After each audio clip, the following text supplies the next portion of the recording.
Hello, everyone. So good to have all of you on the call. First of all, I want to thank you for taking time because I know all of you have busy schedules, and it's just an honor for me to host you on this show. And like you know that it takes a big heart to come over here to open up your journey, your learning so far, so that people can benefit from this, and nothing beyond that. So in fact, I would like to know a little more about what do you do, so for the sake of the audience, and if you can brief a little more about your organization, things like that, that'd be great. Jagrup, do you think we can start with you? Yeah, absolutely. So, Indian, hi. Thank you so much for taking time out to be with us today and for hosting this for us. So, I am actually in the middle of growing my third venture. I have a couple of online ventures which are into services primarily. So, one of them is into education, and the other one is into teaching languages where we connect tutors from across the world with people who are looking to learn different languages. We cover about 130 plus languages. And the core business is still education, which is, um, you know, basically primarily into helping students who are studying in the US and the UK. And some of our business also comes from Canada and Australia, but the basic markets are the US and the UK. So I'm right now trying to build up a healthcare venture, which is going to be into many different things. But to start with, we'll just be starting with assisting and helping healthcare professionals and doctors. And for now, what we have is we have a website with a lot of content which dispels the myths around healthcare, and it's solid research and exhaustive content with also a lot of infographics that we have made in house. So we have a lot of articles and a lot of content on the website which gives information about anything, be it health conditions or nutrition or well-being or mental well-being, you name it, right? So we have several different categories and that talk about where exactly things are in terms of different topics. So yeah, that's about it in a nutshell. And yeah, I'm looking That's forward to learning more from other speakers. That's interesting. Third venture, right away, and then 130 languages on one of your, ventures. It's amazing. I did not even know that 130 languages existed, in terms of practically. And I know, the wellness industry is also so vast. And if you're taking this up, I know there's a lot of work that's going on right there. Wonderful. Great.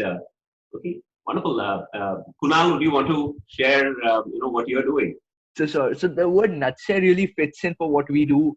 So like I run a couple of ventures, two mainly, and it's not a competition. So okay. Another thing, I have a really bad sense of humor. I recently asked the stand-up comic for a favor to help me find some good jokes, but I have a bad sense of humor, so bear with me. Uh, I run this company called K-Star. So we basically work on a grassroots level, connecting rural handicrafts directly to the urban buyer by means of multiple platforms. And again, we use basically like three endpoints. The first endpoint is when the payment is done on the marketplace, and again we following something called an independent marketplace instead of a combined marketplace similar to Amazon.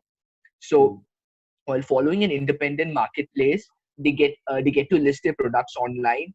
After listing their products online, as soon as they get an order, the second endpoint comes in place of the amount transferring into their digital wallet or their bank account. And then the tertiary endpoint of our partnerships with FedEx or Blue Dart, which come where it comes to delivery endpoint. But primarily what makes us different is the first endpoint. So like I remember this one experience about a year back when I was having a conversation with one very established seller, and the mobile phone he was using couldn't open Candy Crush. Mhm. And that is where we really had to come in, that we were trying to enable a market which was so new to the internet that what happened for the rest of the world in 1999 was happening in 2018. So Right. there was a consumer's web. They were only using the internet to consume content and in the urban slang waste time. So, so given that it was very new and we were trying to enable a consumer of Web 1.0 into selling online through Web 2.0 instead of just being a consumer to also be turning the internet as a source for their own well-being. So that is where we came in. So we were enabling these low-end sellers to use a national marketplace and enable it. So this is the one of the most interesting parts of the market here, that a lot of them already have customers. But the Hmm. only thing is that each of their customers gets a list of about 200 products on their WhatsApp, cluttering up their memory. After which, when an order is placed, the amount has to be done via a bank transfer, and then the final delivery is couriered. So we tried automating the whole process in a way where someone who finds using Facebook difficult, which is probably everyone. So someone who finds Instagram difficult is able to enable a platform to actually turn the internet into a revenue base. Then Brilliant. apart from that, I run a tech company and some small stuff. Brilliant, brilliant, Kunal. I mean, I can see a huge potential right there. That's wonderful. Thanks for elaborating. Wonderful. Tapan, do you want to share in terms of what you're doing? Yeah. So thanks, Indian, basically hosting me along with three amazing guys. I mean, this is my second attempt. PS Code is the second attempt. First one I started Engage, that was essentially towards bridging employability gap. So I had to close that, stop those efforts because of no traction, or possibly I could not find the proper value proposition for the market. I'm working on PS Code for last 2 years, and basically the whole aim is facilitating awesome interactions. So we have a variety of platforms. Say, for example, we have a platform that says I'm willing to date. We have something that says I'm willing to marry. A platform that says I'm willing to get employed. But we don't have a single platform that says I'm willing to meet. So essentially, where to meet people. Lots of information, knowledge has already been spread in different mechanisms, right? And there are people who are genuinely interested in sharing their thoughts by meeting people. But the seeker does not know where to find this kind of genius minds, and the provider has no authenticity of the seeker who is seeking for such kind of knowledge. So we thought, let us build, because I mean, you people might have heard the word Medici effect. Basically, it's related to with European Renaissance time, that Medici family, how their influence, ignited overall Renaissance. They nurtured art, literature, and all such elements, and that could bring revolutionary change in Europe. So I think interactions has that power. So Right. that's Pierre's spot. Brilliant. I mean, I've personally used your platform, and I think for from a mentoring perspective, I think it's a brilliant one. Yeah, wonderful. Thank you for joining us. Thank you. Wonderful. Thank you. Adam, would love to know more about your organization and what you're doing. Indian, how are you? Oh, wonderful, fantastic. Thanks. Please go ahead. Once again, thank you so much for hosting all of us. It's been a great initiative, and I've been a very big fan of you and your initiatives. What we do at Plushway is essentially we are trying to digitize the jewelry retail industry. One of the very traditional industries that works and a very core works with the tradition. A lot of people want to, they want to celebrate a lot of occasions, but we don't know how to buy jewelry, because it's very complex process when we go out to buy jewelry and check the authenticity, verify it, verify the stuff. So what we try to do is we try to simplify the entire shopping behavior, the shopping process, along with the authenticity verification. We started with an idea of becoming just another Amazon for precious jewelry. So we built a marketplace. We opened up all the sorts of payment services, interfaces, logistics, certification agencies were tied up with with us. So it was a full-fledged marketplace that with which we had started, having around 150 plus jewelry retailers and 21,000 products listed on our platform. It's good, but then moving forward, we realized that that's not sufficient. People want to try it on themselves before they want to buy it. So we've also built the virtual try-on, the augmented reality try-on for jewelry using, of course, AI and AR and the technology. And it is completely homegrown. It's indigenously built technology. I think we are the first providers of such sort in India. And also, it's the lightest one. So what we did not make an app that runs into hundreds of MB. We shrink the entire model into such a small version of it so that it gets loaded on a mobile page, because users don't want to have an app for just buying jewelry. It's Right. maybe a twice or thrice a year scenario. So we've kept it so easy, user friendly for people. So yeah, currently now anybody can virtually try any jewelry on just their smartphone. Wow, I can get a few pictures done for my wife and make her feel happy right there. Actually, this is the best pastime for all the females currently during the lockdown. Oh, yes. Wonderful. We should probably promote that. Yes. Wonderful. So, since you're sharing this, Agam, I mean, how did you get started as an entrepreneur? I mean, was it a natural? It was not so much of a natural process. I think that was one trigger that happened. I was working with Larsen and Toubro L&T earlier. After my graduation, I got placed from campus placement into L&T, and then worked there for around 4 years. And one day, like everybody goes through one particular such scenario, that has also happened to me, and started saying that one of my closest friends, he happened to buy a jewelry. And a long story short, that he unfortunately he bought a wrong one, the fake jewelry, and the local retailer from whom he had bought it was not able to uh, accept the fact that it is fake. He did not even give any kind of refund or something. Wherein Yes. then he asked me, I'm coming from a jewelry background, so he took my help and how to and where to authenticate and verify the jewelry. We did solve that issue over a period of time, couple of weeks. We completely solved it, convinced that jeweler, and then it came to my mind that people like of my age, youngsters, stay away from buying jewelry because of these complexities. And then I thought that why not use the know-how that I have of jewelry retail, how to verify, where to get manufactured it from, what to take steps in terms of logistics. So then I started building around it. We first launched our own e-commerce website, uh, the jewelry family that we have, and we built one. We tested it for 1 year with my father's business.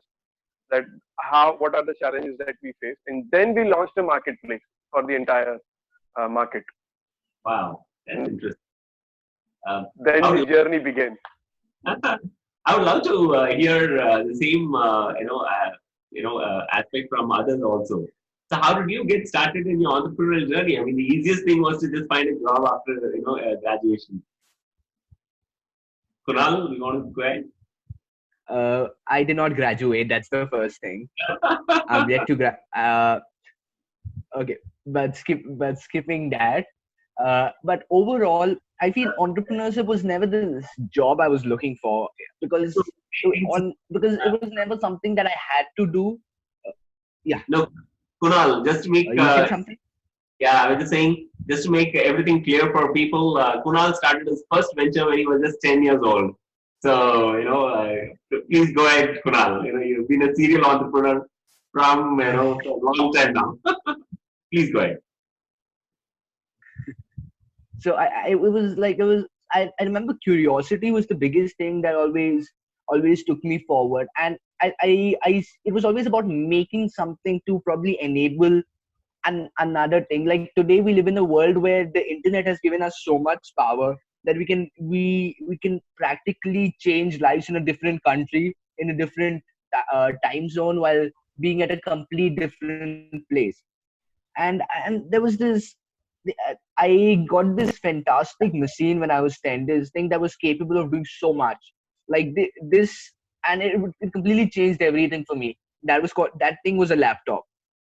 It was this tool which finally enabled me to get every curiosity answered and every adventure undertaken. And I think that's where, when I realized that today we hold so much power, it became an addiction to do something to probably make a bigger change. Like, and that addiction to create a change, to just get humanity maybe one step ahead, was probably what started my first venture, then my second venture. And but I think it was always curiosity primarily. And apart from curiosity, another very integral part was the the realization that nobody is too small to create a change. And that as they say, today in the world we live in, if you need to start a business, your race doesn't matter, your color doesn't matter, your location doesn't matter. Why should your age matter? Right. And given that, I think that realization that it's possible to do so, I think the greatest motivation in the world is that it's possible to do something.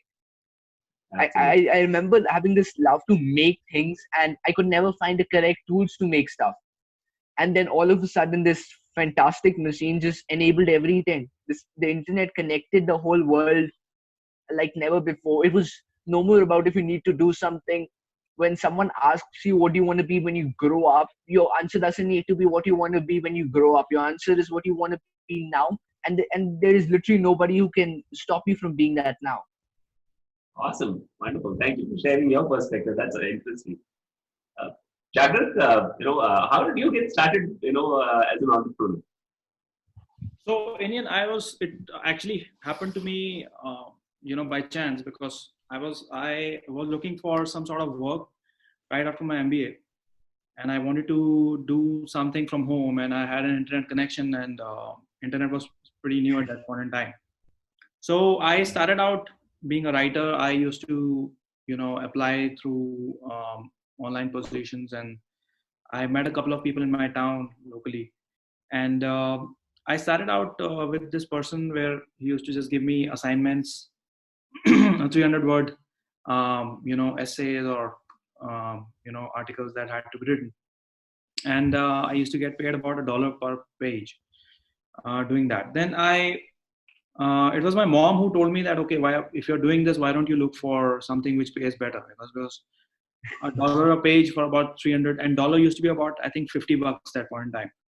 So it was peanuts actually. So I started looking for something which would pay higher, and I started searching the internet, and I came across these couple of sites that are into ghostwriting, and I started, writing for them.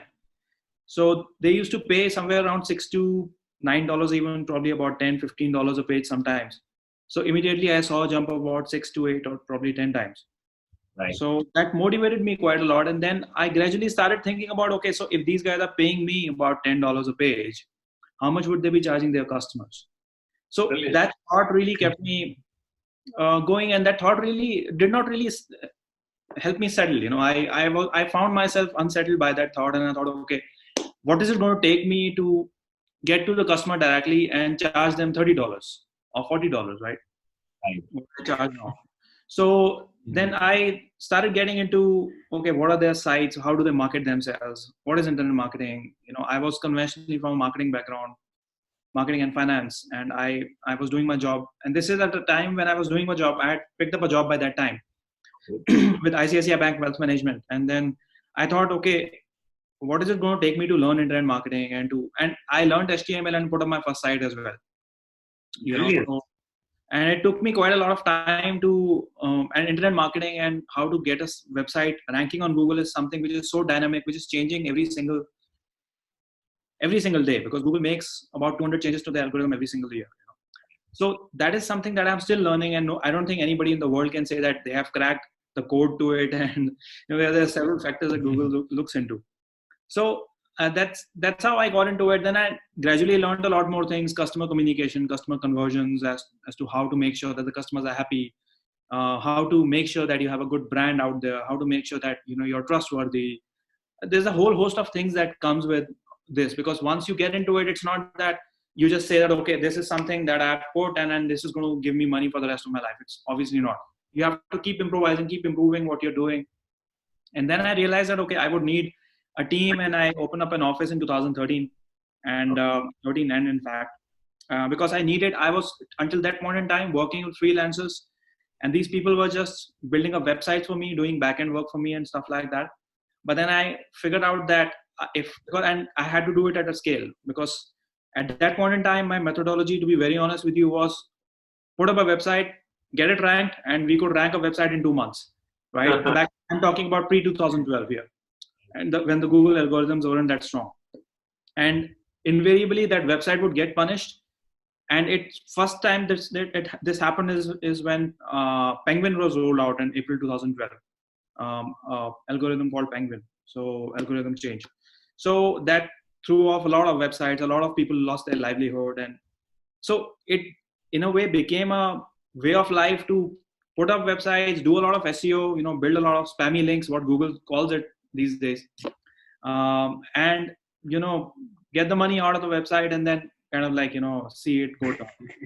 But then obviously it changed when we realized that, okay, I have to do something sustainable. So ever since 2014, I have tried to do something sustainable, different websites, different brands, and thankfully they haven't got penalized. That's when I got into opened up an office, and then started getting into other businesses as well.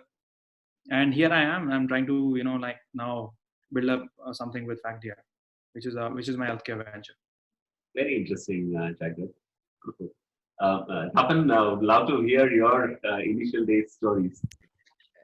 Yeah, so basically, I graduated in 2006, and then I worked for a shipbuilding company, renewable energy, and I was intrigued that ultimately, to scale in your career, you will be managing people, right? As a CEO, I mean, a CEO never drafts financial models. CEO never designs a ship.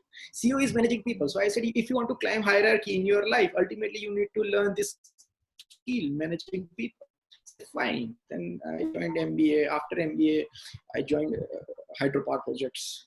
Then worked in a startup, because somehow I didn't feel that corporates are going to be somewhere where I will find it good to go. I joined startup, worked in a startup. Meanwhile, I was very much intrigued by a very common thing throughout this period of around 8 to 9 years, that there was some kind of misappropriation in overall education system, and I had no clue that what to do, what not to do, what can be done. So ultimately, I found one simple thing, that I used to interact with lots of graduate engineers. I used to train them. So I thought that let's put some efforts in making them employable. So I chartered courses that typically, and I'm an electrical engineer, so I chartered courses for electrical engineers. So typically, an graduating electrical engineer, what a person will do in the first year of his career, why that person will get employed. So all typical 6-7 courses I chartered. I met more than 25 different engineering colleges. I offered them for free. Let's start something, and we'll define some revenue model at later stage. But I mean, I failed to understand why nobody believed me. So, and I put 2 years of efforts in doing that. So somewhere I found my own set of mistakes that then I started. I mean, I need to earn some bread and butter, right? So I started working as a consultant with startups and SMEs, because SME is something that I learned that in Gujarat itself, every year, almost 40,000-50,000 SMEs are getting closed. Right. I mean, the number is big, but it's fact. It's pan India, right? So I thought that these are the people, they need some kind of upliftment in some sense, right? And they cannot afford people like McKinsey or KPMG, PwC, kind of big consulting firms. So I said, let's talk to them, let's start working with them. So I started working with them, and ultimately I found that there are elements that when you meet people, you build experiences. Mm-hmm. And that's what something that I wanted to meet people. I wanted to understand certain things, and I could not find a single guy. So this experience actually sparked to my co-founder. He is from IIT Bombay, and he loves philosophy, political theory. We are in the city of Ahmedabad. He Googled, but if I want to discuss about philosophy of Nietzsche, philosophy of Descartes, whom should I meet? He didn't find anybody. So he talked to lots of people. Why? He reached to a professor who is teaching philosophy in DAI city, and that's how he started interaction. So he realized that this is some problem. Thereafter, we realized that demonetization. We don't have avenues to discuss or learn about the economics behind this kind of things, right? What we have is whatever is published either in the Mint, the Financial Express, the Economic Times, or Money Control. That's all. And more or less, everybody is printing the same notes. Right. So how to decode this kind of curiosity? So we said, it is very much important that people should engage into interactions. That's how you build experiences. I listened to talks of Nandan Nilekani. I listened to, long back experiences of Bill Gates. All these people in their life, the common thing what I learned was they used to interact with people a lot, variety of people. Right. Then we came across this Medici effect. What happened so I was doing meanwhile a crash course on European history. So I learned that, how Renaissance, Medici, it is a very small part of the entire course, but it was very intriguing that how the Medici family played an important role in overall Renaissance. So I said, this is something that we should do. And I started talking to people. We talked to more than 200 different people. Then we started coding because I didn't want to repeat certain mistakes I did in the previous venture. So this is how we started Engage. And validation before work. Sorry? Validation before work. Validation before work, exactly. So I decided I will not write a single code before I get convinced that there is a set of some understanding. I did not want to find some problem or wanted to solve some kind of things. I just wanted to prove my own thoughts that yes, this is supposed to be done. So that's how we started, and this is bootstrap project. Doing our own for last 2 years. So that's VS. So we have Android, iOS, web app, fully functional platform, built-in audio video tool, built-in chat, integrated payment gateway. Very general stuff, but yes, fully functional platform, no doubt. Wonderful. This is rosy picture. People get an idea and they're an entrepreneur. That's what especially when you go on LinkedIn. That's what we see. Everybody who has an idea seems to call themselves an entrepreneur. Now, from the point where you got the idea to you actually having it functional, how long did it take for each one of you? Maybe since Tapan, you were saying you can probably share from there itself. How's been your journey? What's your biggest learning during that journey?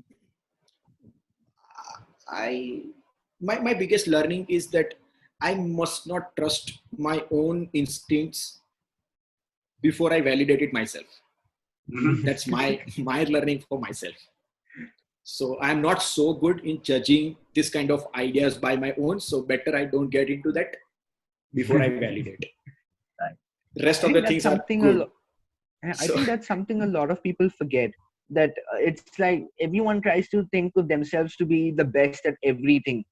And I think that becomes a major confusion, and like if they're not good at one thing, they try being better at that thing instead of accepting that they're not good at it and leveraging. Although it's definitely a good idea to learn, but sometimes when you have to manage 15 different divisions, then you can't go ahead and learn every 15 different divisions and give up on the ones you're really good at. Yes. Absolutely. Yes. Yeah, rightly said. Yeah. Tapan, please go ahead. Yeah, so basically, that was the thing. So I thought that at least my idea I should have some validation. Otherwise, then I'll take the next step of actions in life. I never thought of making something big. I have absolutely no idea of having my big lavish office or something. I somehow I don't know. Every time I switch my jobs, I chose it and I joined less than my existing salaries actually. So because of that, so lots of time I was called fool or all stuff, but yes, I enjoyed my job and I enjoyed my failure and I'm enjoying PS4. So Wonderful. I won't say that it's taking some time or not, because still I'm learning. I don't know how much time will it take in saying something that this is working. I would say so far PS4 is working, but it's a work in progress. Right. Understand. progressing. Yes. You had mentioned it took about a year for you to try it out with your existing business and then moving on to the next level. So how much time was this lead period from the time you thought about the idea? So I was asking. I said there are different perspectives. So say for example, in the month of March 2018, we had this idea that we should build peer squad kind of thing. We worked for 2 months and then we started coding. Right. So 2 months we spent on this kind of thing. Thereafter, we thought that we will not make any kind of app because nobody is going to download our app. As simple as that. I don't have any big credential, right? I'm not from IIT. I'm not a big shot or nothing. I mean, I have zero credentials in a sense. I'm almost like any other guy on the LinkedIn. So I said, boss, I will make a web app. We'll share this web app with variety of people personally, and then we'll see what they are responding. So we started sharing this web app with the people, and we asked for their feedbacks that working, not working, we need to fix. So we made a one rule, very simple rule. Not a single click of our website, Twitter, LinkedIn, our app should break. That's a very simple rule. Whatever we make, not a single click should break. Right. I mean, error 404, not working, infinite loop. This must not happen. Let my UI be pathetic. Let my steps of graph be bad. Let my fonts be bad. Let my language be inappropriate. But a click must work like it is. If it says submit, it should submit. If it says next, it should be next. Right. So we thought it took us around 6 months in doing because this was a night out weekend project. Then we launched our Android app. We got firm, boss. Now we are okay. Then we got convinced. Yes, now there is a need for iOS app. Then we launched our iOS app in the next 3 months. So this is how we started validating because running. So there is one interesting article I'll share with you. You must have heard this name, Jot Forms. So the founder says that, his philosophy was never chase and never go for, he's anti-conventional startups. He says that let us not talk about passion and all this stuff. Focus on your idea, what you want to do. That's what I learned 2 months back. So I'll share. I mean, that's a different thing. So yeah, so that's what we did in PS4. Jagrat,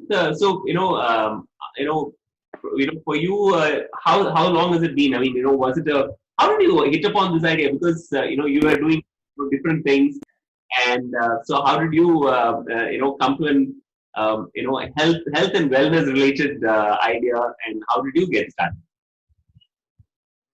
So I started out back in 2006 when I started writing. I finished my MBA in 2006 and I started writing these assignments that I was getting, and then slowly. I was very quickly, the first phase was very quick for me. In like just as soon as 2007, I started contacting the customers directly. Right. Luckily, the industry that I'm functioning in was at a very nascent stage at that point in time. And I did not really require a website. And I just put a single blogspot kind of a, blog and just put some basic information on that. And I was at a point very soon where I was making about 20,000 rupees from my salary, and I was at a point very soon when I was making almost the same in the night, Wow. But then after that, the struggle really started because it really snowballed. The industry snowballed, and there were a lot of players because this was in a way easy money, right? So then I really had to put up a lot of websites, as I said, and then it took me like 5 to 6 years to stabilize it and get to a point where it was, I could call it a business. And also I had to make sure that I had like at least some sort of saving before I could open up an office. So it was like, so the initial phase, what I'm saying is that was pretty easy for me. I mean, it was but at the same time, it was a lot of hard work as well, because I was right from talking to customers over phone to, convincing them that, okay, you have to place an order with us, and then doing all the research for them and writing for them, everything. And then only after that stage did I get into making a team of my own of writers, which I have right now. So that was an easy part, but then but at the same time, a lot of effort went into it. But then the longer part was to stabilize it and to make sure that it was a business and I could open up an office, and, I had savings to pay people, even if my businesses. So that is what I've been doing now for the last 2.5 years. I'm only investing in running the office and paying everybody salaries plus freelance writers and everybody else. So I'm not in a hurry. So I'm also at the same time. I think I think entrepreneurs shouldn't really be in a hurry to really. I mean, because there's a lot of competition out there. Yes. Right. But then I think it's very important to be self-assured and to actually back yourself up, because Factia right now is not making any money. We have just started monetizing last 3-4 months in a very small way. Like we are tied up with Amazon Associates, and then we have another associate where we connect. We send referrals to the doctors. So I got into it, to answer your question. I got into it because healthcare is a space that I'm a healthcare. I'm a fitness enthusiast, and I feel that healthcare is a very big space, and there are a lot of people who could use services and who could use the guidance of the right people.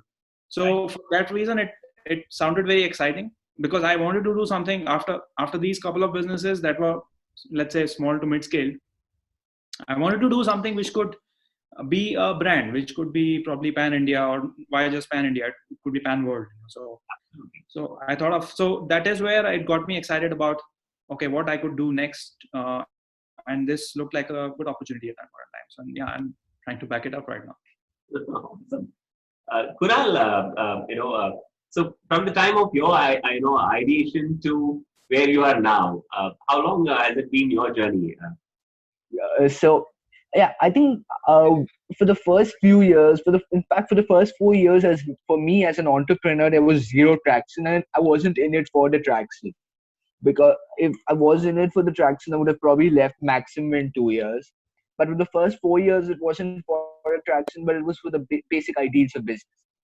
And for K-Star came out. So I ran a couple of other ventures before K-Star, which did not get much traction, in kind of words. Right. But so for K-Star, since launch, it took us 2 years to get to a point where we had a substantial name in the market, where if we were there on some hoarding and someone saw us, they would recognize the brand even if it wasn't written there. So getting to that brand image and having that, I think the biggest thing today a lot of businesses forget about is branding. And there are two kinds of businesses today. I feel one will, everything they do, they'll put too much branding, and then there's one will do no branding. Right. That correct complex is very important. Like if you see, like your brand should be recognizable not only by people within your industry but even outside your industry. That tomorrow when you're acquiring new blue oceans, that's when you can use that traction to use yourself as a supporter. Today, Amazon is not into. Okay, what is Amazon not into? Okay, so today Amazon is not into construction. At least I hope so. At least not in India. They're not into wellness space. I think they're holding themselves back because Jagrut is there. So. Okay, Jagrut, don't mind me. Sorry to interrupt you, Kunal. But just Indian, you mentioned a very important point.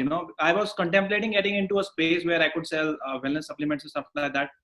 And I started researching this. This was about 6 months back, and Amazon popped up for every single thing I was looking for. Amazon popped up, and I was asking myself, why would people buy from me? But then I thought, yeah, I have a lot of content to support it. But then it's a long shot, right? I mean, you can't just hope to have content and sell it just based on that. You need to have a lot of brand. So that's where I thought, okay, it's time for me to get active on LinkedIn, make a personal brand, and that's what I'm trying to do right now as we speak. Yeah, like that's very integral, I feel, because currently, like Amazon doesn't sell most products itself, but it has companies sell to itself and then stocks it up and sells it. I think some company starting with a cloud, I can't remember the name. But given that, although Amazon doesn't sell things directly, using it, people would prefer sell on Amazon than sell anywhere else, because Amazon comes with its brand. Right. And tomorrow, if Amazon gets into making a luxury apartment, you wouldn't think twice before buying an apartment from Amazon. It's Amazon. Right. It's $1 billion company. They won't do something that will kill their reputation. And that is most important, because that is where you don't want to sabotage it. When everyone thinks you won't kill your reputation, if you kill your reputation there, that is where it really gets in. I feel brand image is never given the value it truly should be. Like looking overall, people prefer, if people very often would choose to earn an extra dollar than to save a brand, because brand is not a short-term investment. It's not going to pay you instantly. But what they Right. often forget is that they're risking $1 million just to earn a single dollar. It's a huge diversity, a million times. But even then, it completely falls in, because someone would prefer doing something wrong using an established brand, because it might make him a few more pennies, rather rather than going ahead and saving a brand that tomorrow they can leverage it at a lot of other places, because a brand is a very long term investment. If you Right. like, we recently launched a couple, we've been investing in a lot of stuff, and every time we've been looking over that, we like, our biggest investment has never been the money. It's been because in central India, we very fortunately, I can't take complete credit for it, nor will I give my team the complete credit for it. I'll give Fortune a major credit for that. And by fortune, I don't mean money, the other fortune. But given given that, we've been very fortunate to build a substantial name in central India, and given that all the investments that we did take part in, it's always been the brand more than the money. And just letting someone leverage that the brand is involved. If you see a company which you've never heard of, but Amazon is an investor, you'd go ahead and trust it. Like, and you, with your details, with your card details, with etc. And that's why Amazon needs to be so careful. So I think, keeping in mind those ideas, we were never in it for the fame. We were never in it for it, anything. Like LinkedIn has this famous thing, they keep putting stuff in it for this. So we were always in it for it. We weren't in it for anything else. We were always in it for it. And I think that really pushed us to go ahead, because we were in it for it. It was, if we did not get a lot of PR, it did not affect us. We weren't looking for that instantly. We were looking to grow without the conventional patterns or the conventional measures of growth. So it was Right. always for it. So keeping that in mind, for the first 2 years with case, that was very less traction, lots of learning, lots of gaining, and lots of growth. But it was pretty limited in terms of any outreach in a scale outside the customers and direct consumers. It was pretty limited. After 2 years was when I probably leveraged my personal brand, and it actually changed a lot. I remember I went to this conference, as my first mentor invited me to this conference, and that thing, I was a 14-year-old at a conference where the second youngest person was 45. and given that, I was just walking around, and then an uncle came up to me and he's asking, "Where's your dad?" uh, and I'm like, "Okay." And then I heard a couple of people talking about business, and I just started, I was just started looking for a way to get into the conversation. Right. 10 minutes later from the back seat, I was now on the front seat. And then we were discussing about the current economy, and thankfully I had facial hair pass, so I looked like a young 21-year-old just getting into business, and I kept up to that image for a while. uh, Right. and, it worked well for my favor, because 21-year-old was pretty young for the crowd. So keeping that in, but fast forward a bit, but that's when I learned, I think, a very important lesson: being authentic. Because I think that thing changed a lot for me. And that's when I said, okay, I'm 14. I did not realize that no one thought I was 14. Right. And given that, that's when I probably did my first keynote. It was completely impromptu. I did Mhm. my first keynote. I got a standing ovation. And the best part was that it felt natural. It wasn't like I'm doing something outside. Mhm. I think I got to do my first keynote. That changed a lot for me. It changed a lot but it felt natural. It wasn't ever that I was doing something that did not come to me naturally. It wasn't like I was getting nervous. It just came naturally to me. I had no nervousness, nothing, and I was loving it. And when it came shortly so naturally. That's when I don't need to act like I'm 25. Before that, we had started a partner development. So I used to often call up partners, and I was like, "Hello, yes, this is Kunal." And until sometime later, I think the good thing I did was I changed it before the Google Knowledge Board and all. Otherwise, instead of 16, it would be 45. Right. So, but I think that's when I realized that I can be authentic. There's nothing to be scared of. Just be yourself. If someone cannot accept it, it's their problem. It's not yours. Just be authentic. And when I started being authentic, that's when I think firstly my personal brand built up right then. That's that. It seemed like I got a different perspective to it. It was never a fact I was considering. Although my neighborhood was considering a lot, I used to hear a lot of comments around whatever I was doing. And I thank my parents a lot for not letting them directly come to me and being the friction to all of that. But given that, fast forward some time, and I just felt like I could be authentic. And just that realization that and it all the perspective of the media changed all of a sudden. It seemed like a 14-year-old who'd been working for 4 years and no one knew about him. And Right. it seemed like I remember reading this article in a local newspaper, and feeling like a villain who'd been working for 4 years underground and finally came out. But I saw a different perspective to it. But something I realized was that firstly, whatsoever that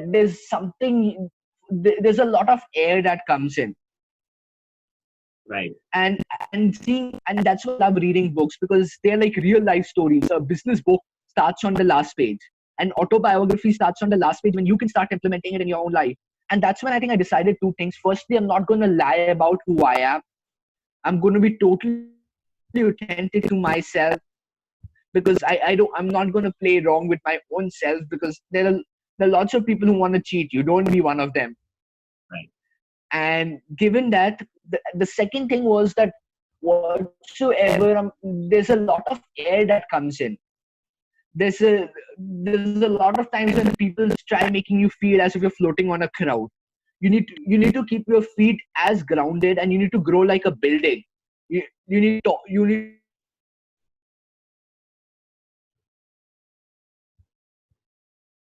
grow constantly while keeping your roots so solid that they can hold on to a big building. It's not like you're flying one day and you're falling the other.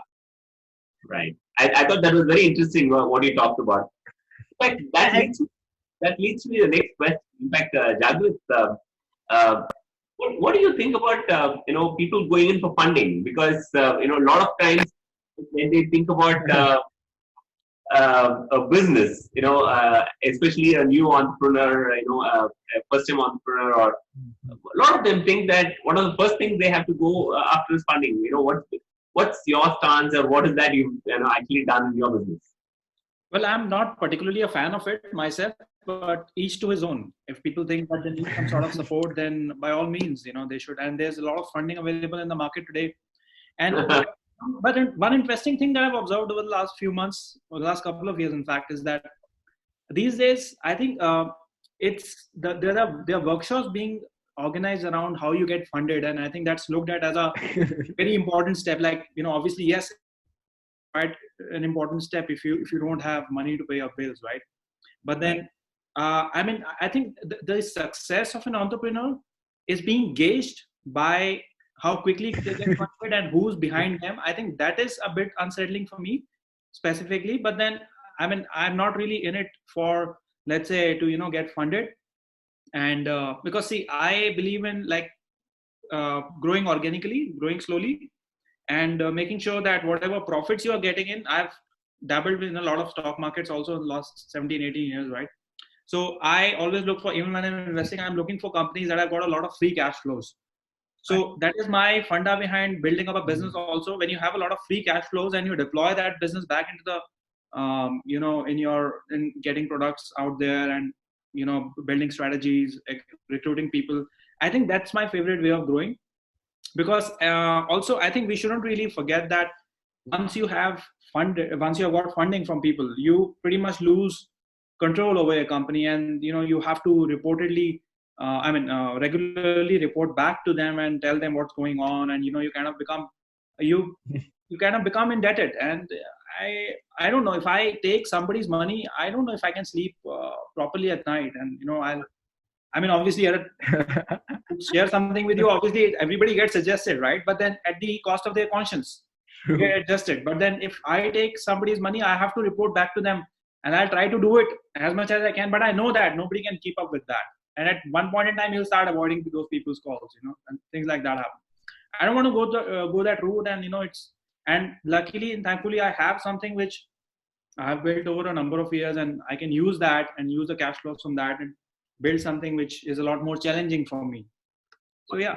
But I think you get it right. Each man to his own. Kunal, if you don't mind, let me take a word from Agam, because please. Agam. So, what is your take on please, it? please. Because I guess every business is different and every situation is different. What is your take on it? How quickly should an entrepreneur go for funding, or when did you go for funding? Your take. I personally believe that there is no specific timeline on taking funding or raising funds. People can start raising funds just like from the day zero when they have just an idea.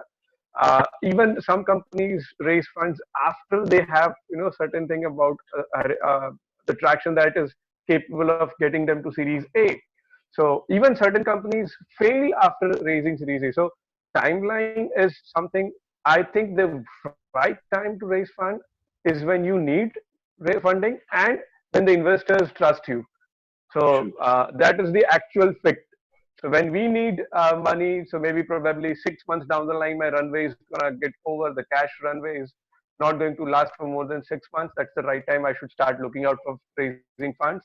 And secondly, when I have a certain amount of repo built up with the investors or angels in my network, or the industry experts or stalwarts who want to have this particular. Currently, also we have seen a lot of corporate funding that's happening. So banks or other big corporations also now started funding the ideas that will help them in terms of building their capabilities. So if I have a good rapport with them and I need funding 6 months down the line, I can go ahead. So I think the proper time is to go ahead when you have 6 months or less. Okay, wonderful. Tapan, I remember you saying that you are bootstrapped, and so what is your thought? What are your thoughts? Yeah, so basically, I learned one thing, that going for funding, first you need to be capable to use that fund, right? It's basically a power, right? That somebody says, I give you $1 million. Somebody says, I give you 100 rupees. It's a power that somebody gives you. And it's a power that you demand, right? It's something like a boon, right? So if we look at mythologically, whosoever has used that boon appropriately has been worshipped. And who failed to do that has been termed as Asura or Rakshasa, right? So in Indian ecosystem, we have such kind of examples also. We need not to venture out, right? So we learned that whenever we step in to raise funds, we need to be extremely clear that these are the concrete reasons. First, we need to validate PSPOT. Today, PSPOT is not a revenue-making machine. Though we are having some good number of meetings, but it is not convincing enough to us that even we are not going full time, right? So we were approached by 2-3 such guys. Reputed people requesting for our pitch deck, but we needed to be very clear that we are currently not looking forward for funding at this point in time. However, we are also not negating that possibility, because we are at a very typical stage that whether to go for funding, not to go for funding, we need to be clear. So when you are confused, better not to take that step. So we need to be very clear, extremely clear. We need to talk about, something tangible, right? So we are not in a hurry. See, look at the example of MailChimp, right? MailChimp took 7-8 years, right? Yeah. And it became amazing. Similarly, in 2008, Quora started. It went to YC in 2014. Right. So not necessarily, and you need always money. What you need is strong conviction. You need a very strong value delivery. If PeerSpot is not delivering value, anyways having funding, I'm not going to make it good, right? Like Agam said, there are lots of, you will find lots of startups in Indian ecosystem at seed level we are funding. But if you look at statistically, very extremely less number of startups are getting qualified to Series A. Right. Right. So better not to get into that trap and fail gracefully rather than failing like Asura. I like your analogy of the mythological thing. Right. Kunal, if you don't mind, what's your stand on funding? And I mean, where do you stand? K-Star, where does K-Star stand?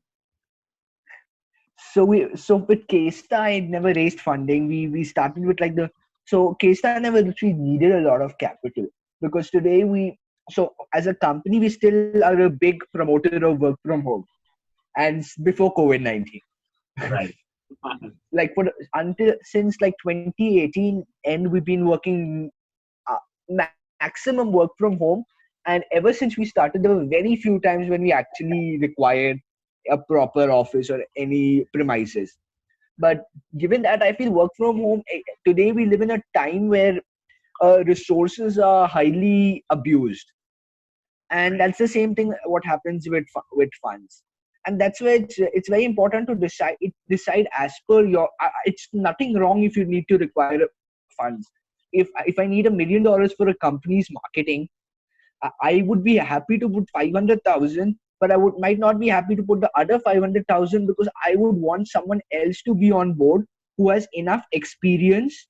Because you often want someone, like getting someone in the company as an advisor is when your stakes are much higher. But when you're getting someone who as an advisor and an investor, so if I put 500K into a company and someone else puts 500K into a company, he has a good amount of stake in the company. That's why he'll make sure to advise it correctly. So it's very important to look for the correct time in terms of the person you need.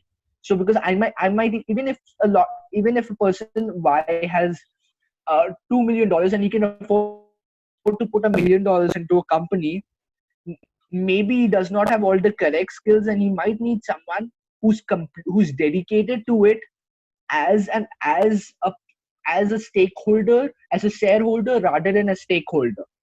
Because as a stakeholder, he can get out of it any day, but as a shareholder, he owes something to the company. So that is very, very necessary to look for that.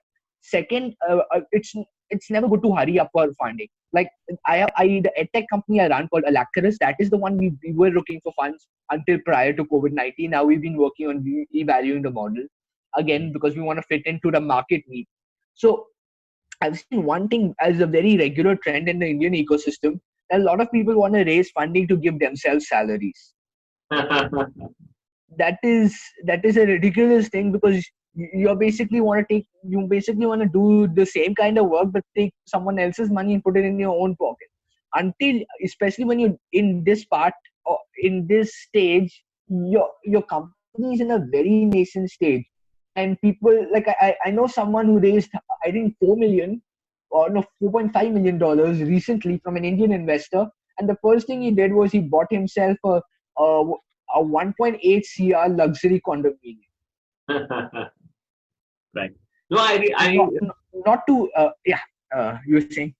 No, I really liked what all of you said, because out of the market, I believe a lot of people think that most entrepreneurs are immediately looking for funding and they want to grab money from the investors, and that's what play around with money. But I'm so glad to listen to all four of you, and all four of you came across so mature in your approach to funding, and I think that's brilliant. Thank you so much for sharing this. If that is not an area of mistake, what do you think? Where do you think most young entrepreneurs actually make a mistake? Or why don't you talk about one or two mistakes which you did in the initial days, which it was a goof up, or you probably just this was a mistake which you'd like to others would like to avoid. Anybody? I'm not Agam, going to you want start to for say? sure. Agam? Yeah, I can share. I have many mistakes during the journey. We have made tremendous amount of mistakes. I would say we made mistakes every week. We've learned from them, and then we have also moved on. So, talking about mistakes, I can go on for an hour. But to pick a few, the first mistake which I made at the start, the very initial stages, was that uh, I will build a website, e-commerce website. I'll do some sort of SEO, and then boom, I'll have a day of my life. The entire startup journey, people will start coming to me, and then I'm just done. Not realized that it is just a tip of an iceberg. A lot of things are yet to be studied. A lot of things yet to be learned, and a lot of new things needs to be discovered. So first mistake is that our assumption of uh, making either an app or a website or a product. So basically, product building is part of startup is the first mistake. Product building is not just one. Uh, Building a very hefty, engaged clientele is the actual part of the startup. So which I realized probably 2 or 3 months down the line. The product building is easier, but client building or the clientele building is the toughest part. Second Right. mistake which I've realized is that I try to hear from a lot of perspective, and I try to keep changing my ideas and decisions very quickly. So talking about one particular event, we changed our schedule 4 times, and then that probably uh, had a lot of people moving away, which we've realized post that you need to have experts and advisors on board, but what you need to do is you need to have one in one particular direction. So if 4 people advising you 4 different times, you'll end up changing your schedule 4 times. So that's another point. And the third thing which we have, the third and last one, which we have learned really hard way, is that if you have two options in your hand, and I always love to share it with everyone I'm talking to, because we have been hit by this very hard, and this is the biggest learning I've had so far. If we have two options in hand, one is easy and one is the tougher one, always go for the tough one, because the easy option will create tough difficulties on the next days or weeks coming up. So always go for the tough one because it is the shortest route to your destination. Don't go for jugaad. So in India we always go for jugaad first. Frugal The- innovation. Yeah, but always take the tougher route because that will solve the problem for a longer run, right? So that's the biggest learning. Jagrat, That's really fabulous. yeah. Uh, Jagrat, do you want to share your initial days and any mistakes that you did? You would, I mean, Well, like, so just like Agam, I can talk about my mistakes for probably 10 hours. So many mistakes. And I think the biggest mistake I would just like to share is that pick up your team very carefully. I think if you, and I think one mistake that I made that's a huge blunder. I think I can't punish myself enough for it, is the fact that, I thought that you don't have to have a core team. I think which is not true. I think you can try to grow a business with employees, but it's not going to be sustainable, and it's a very shaky foundation. Anybody, and when one person leaves, and it's a house of cards. It comes coming down. So I think it's very important to have a core team, people who are in the game, who are not just looking for a job. That's a very important thing. And the second thing is to really have a lot of business, and that I think it's in my understanding, in my experience of life of 36 years that I have lived, and everything else in business, right? I've understood that we human beings are attracted to the energy. I think it's all a game of energy. I've not read it. I don't really read a lot of books, but I keep thinking a lot in my mind, and I feel it's a lot about energy. If you want to be a successful entrepreneur, or you want to be an actor, or you name it, right? You need to have a lot of positive energy and combine doing, and I think that becomes a point that really gets your team. I would advise anybody to take care of their numbers and to take care of their energy, and I think everybody will just get attracted to you, and you'll be able to. And I feel the biggest thing right now in this market is to, and I think this is the most important factor that's going to either make or break your entrepreneurial journey, which is to do with the fact that the kind of people you attract. I mean, you can either throw a lot of huge, you can throw a lot of money and then kind of get people who are going to do the job for you, or you can get a nice team and get them to work with you. So obviously the second, as somebody was saying earlier, that it's the second route, which is more difficult, right? So I think that's really interesting. And that I look at it this way, that you need to get people who are in it with you, not just for the money. And that's a lot tougher route. Right. So yeah, there are a few mistakes. True. I think. One to that. No, thanks for revealing that. Tapan, do you have something that you can learn from? I mean, similarly, like what Agam and Jagri said, lots of mistakes we keep on doing. So typically, one of the mistakes I would share when I was working on that engage, the employability, bridging employability gap, I highly underestimated typically what I observed, and my focus was tier 3, tier 2 colleges. So typically, at least in Gujarat, I met 25 plus colleges, tier 2, tier 3 colleges. The students, engineering students in the final year, have no clue what they want in their life. Right. They don't know whether they want to go for MBA, MTech, job, nothing. So a topper is getting selected in TCS, everybody will rush for that aptitude test preparation. If somebody says, no boss, let's go to US and go for GRE, GMAT, a bunch of guys will join that classes, lots of classes. I mean, you must have heard this, right? I mean, you guys are really very, very much pro for going abroad, right? So they don't have clarity and they keep on getting stuck. And a very common notion all the engineers have, I want to do a job in the world of design. So these are the things that I learned very late in that journey. I could sense this very late, and I was addressing that particular market. Second mistake, like what Jagri said, I was a solo guy, so I didn't have a partner. And I had to rely on lots of different kind of things. I used to write blogs. I used to make material. I used to pitch people. I used to conduct free sessions, whatnot. I used to learn. Actually, I started learning entire electrical engineering syllabus, which all I finding inappropriate for me. So I started rehauling of my own knowledge. So this is something inappropriate we did. In case of peer spot,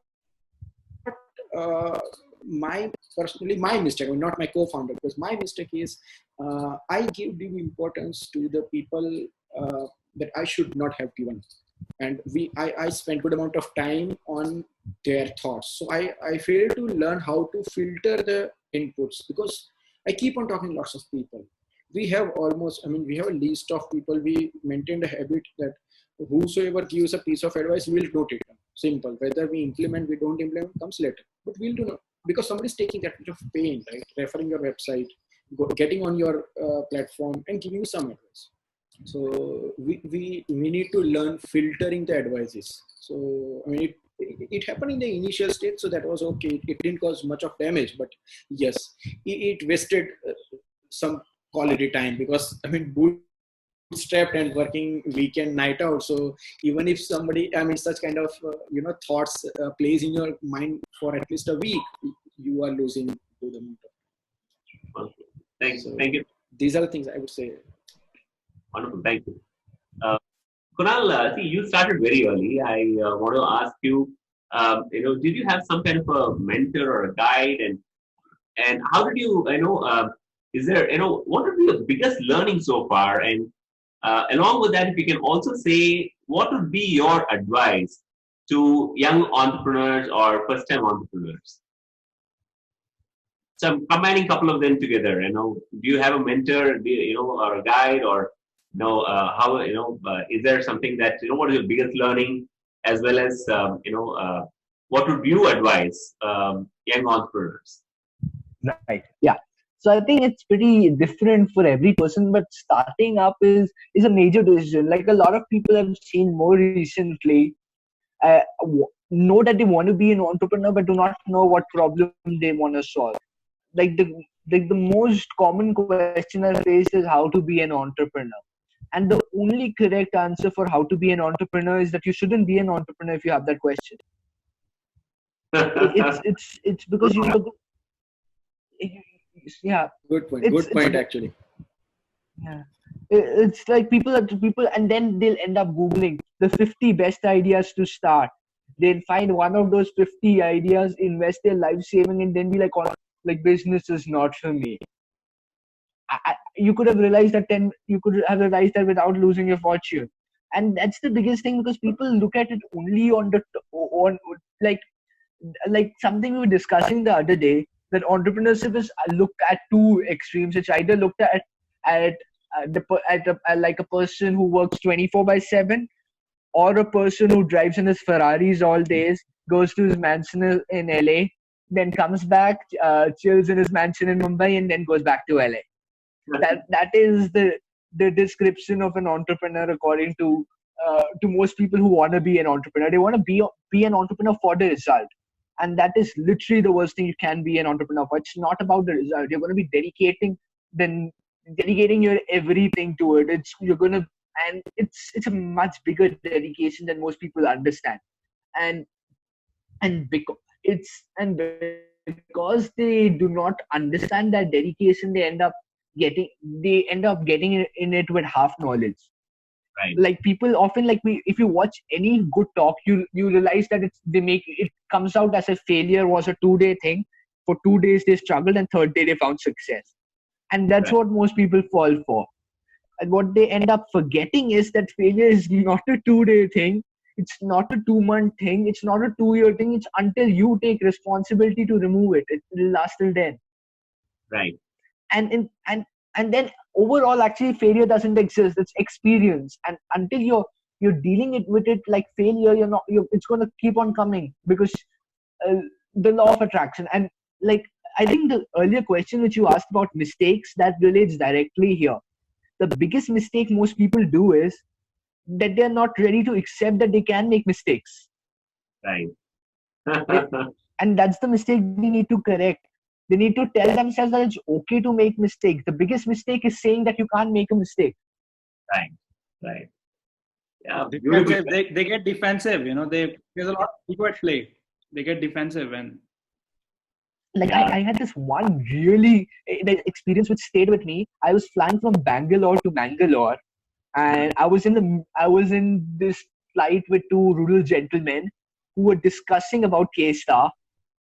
Uh-huh. And I don't know how it worked out that I was sitting just right there, and they were discussing about how bad the K-Star support team is, and about we weren't able to do justice to, and a couple of things. But the biggest thing there was that it was the best experience I could have got. I would have never gotten such a feedback if it wasn't for this experience, because a Right. customer is not going to dial up to the CEO and say your product sucks, and your support team is not taking care of us. And Right. I feel it takes a lot of guts to take feedback, because that's something.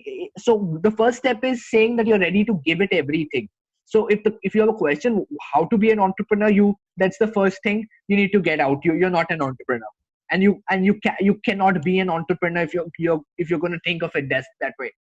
Second step is seeing about if you're, so people think of it to be a 9 to 5 job, or maybe I'll work a little extra time. It's a 7 to 11 job, 7 a.m. to 11 p.m.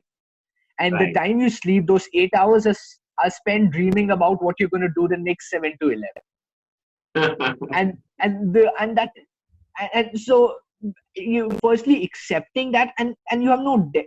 And like for a job, you're probably getting to know, okay, so yeah, you're going to get, if you do this, you'll get your salary by next month.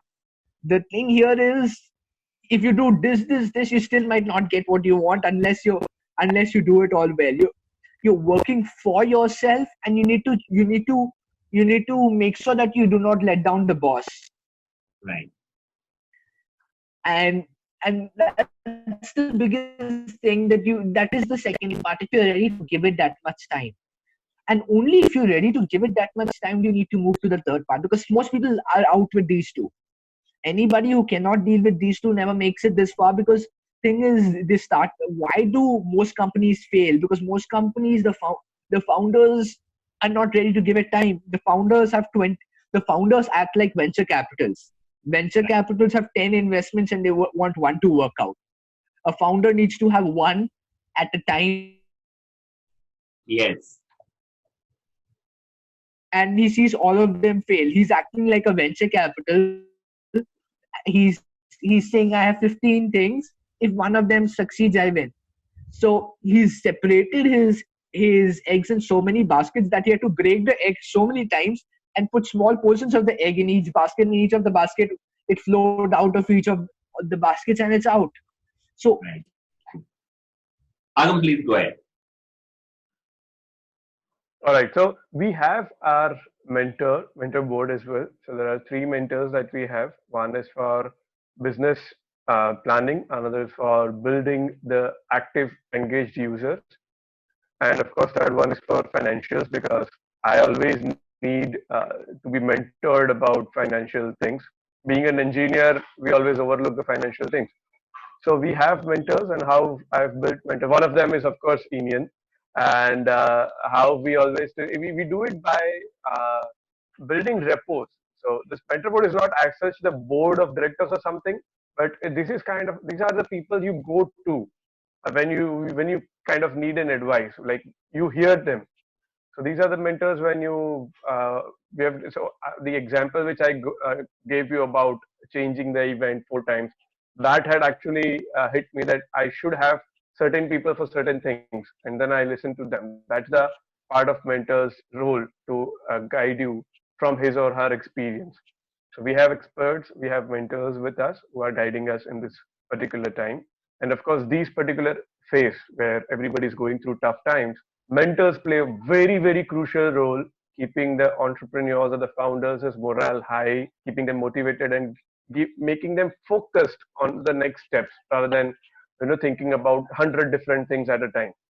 So it's very essential to have good mentors with you, and that comes from your good rapport with experts who have already worked in that domain. So, what would be your one advice that you would give for young entrepreneurs? It's not my advice. I think it is the advice given to me when I left my job. The VP of Larsen and Toubro, on my exit interview, he gave me this advice. When I asked him what will be your parting advice to me, and he said, Agam, three words: perseverance, perseverance, and perseverance. These are the three words for an entrepreneur. You need to keep this in mind wherever you go throughout your life. And because you're going for your startup and entrepreneurship, I remember you to carve these three words in your mind and always uh, perceive your clients, your product, your idea. Don't quit. Wonderful. Thank you, Agam, for that. Tapan, would you want to help us know from your thing? I mean, do you have mentors? And what would be your one advice to first-time entrepreneurs or young entrepreneurs? We have a mentor for PS4, and as like Agam shared that we always reach out to him as and when we feel so. So we have one mentor, and my advice to entrepreneur is simple. If you are below 25, never afraid of committing mistakes. It's always good. I mean, society, as a human race, we have very poor memory. People do forget. Don't worry. So keep committing mistakes. Don't worry. Be foolish. It's really good to be foolish. But when you cross 35,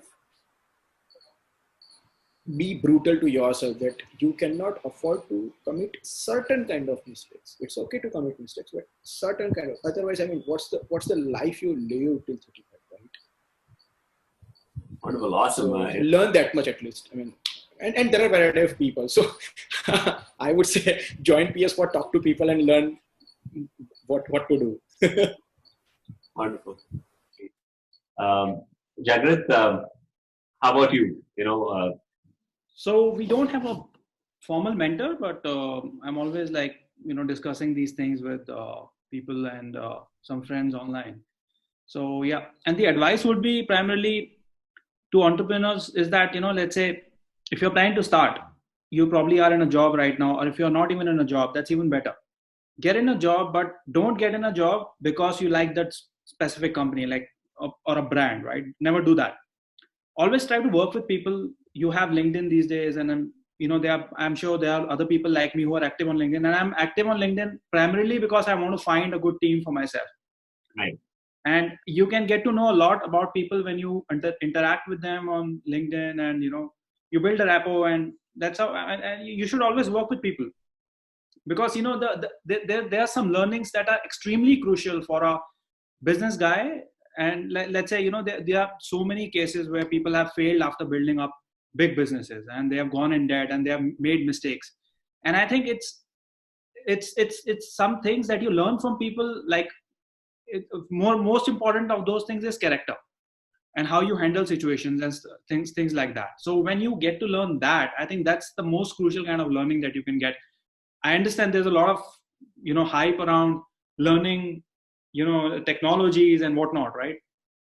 Learning things that can directly contribute and that can get you a job. But then I feel a lot more important is learning as to how to be a good person, as to how to be ethical in your business, how to keep debt under control, how to scale, and what those are the things that I think you can get to learn from people when you work with people instead of joining brands. So I think that's another thing. And take a lot of risks. Take as Tapan also said, take a lot of risks. Start with having conversations with people. I mean, we are at a place. I feel that as a society, as people, we don't really want to talk. We don't. I mean, we just want to. We are in it to talk.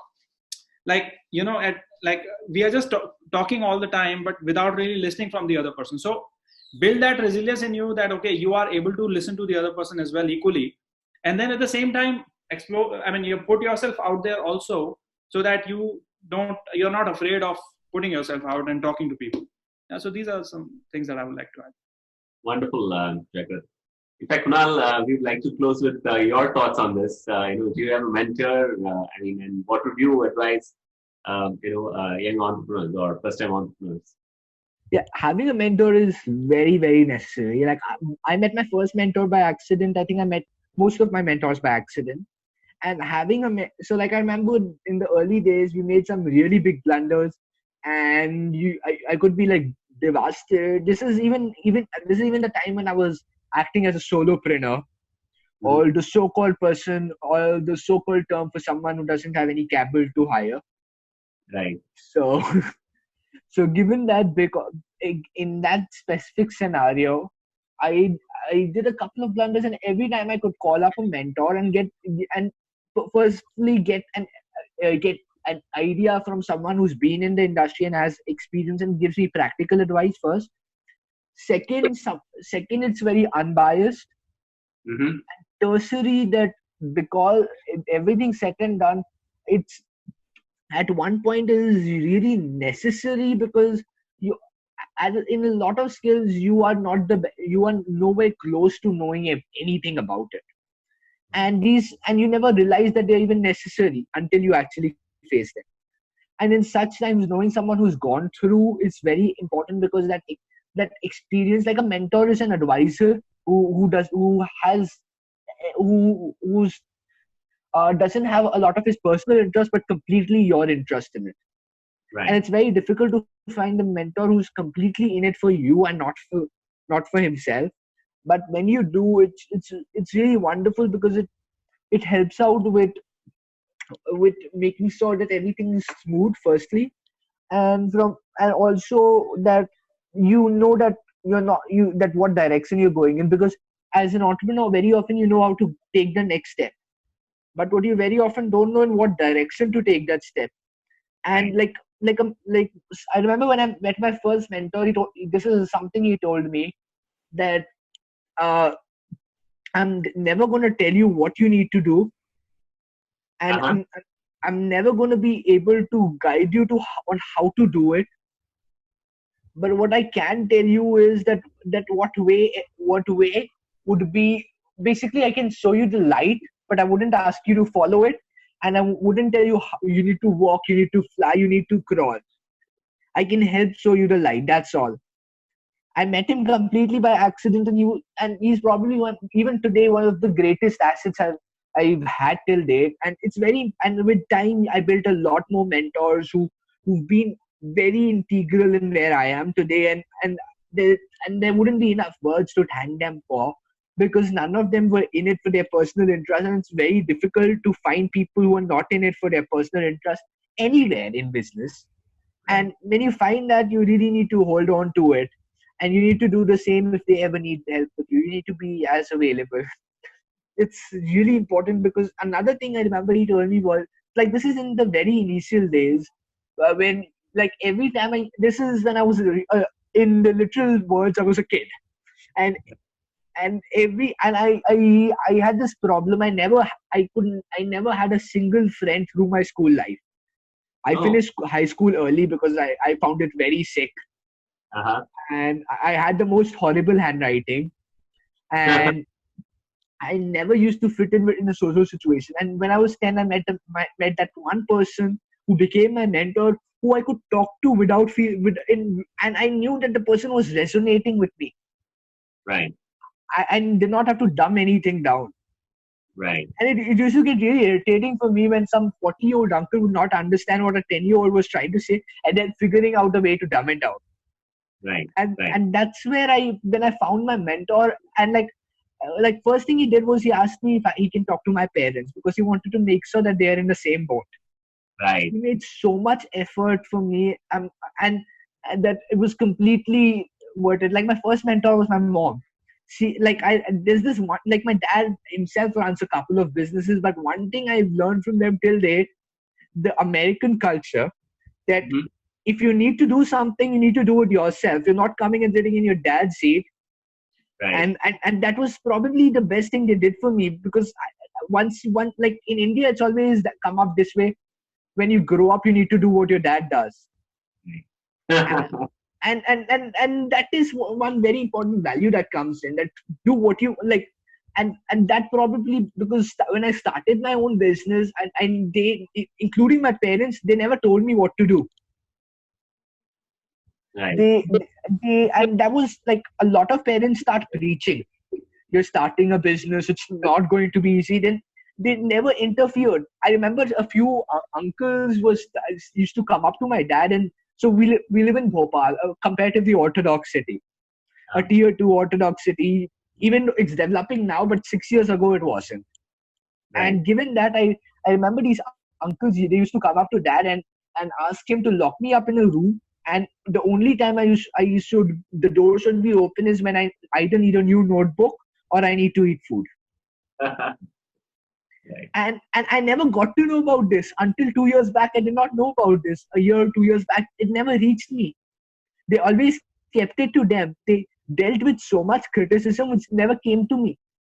And they were my first mentors. And second, my mentor, he was the first person I could talk to without feeling odd, without feeling as if the person doesn't understand what I'm saying.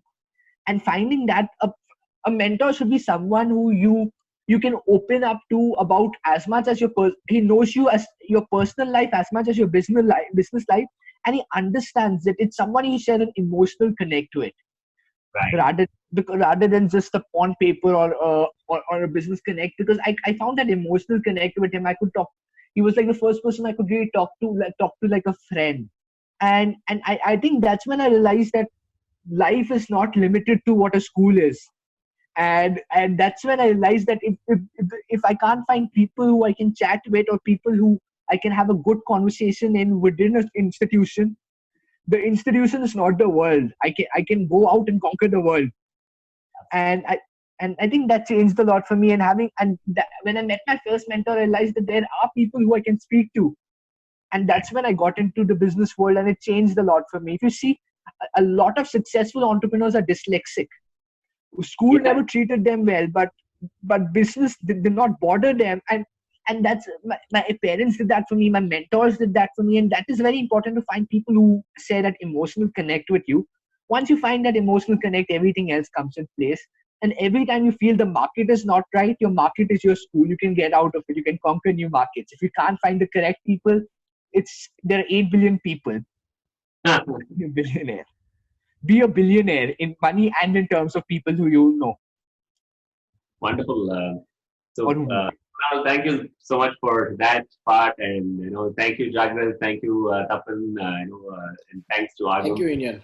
I really appreciate all of you taking time and sharing your thoughts.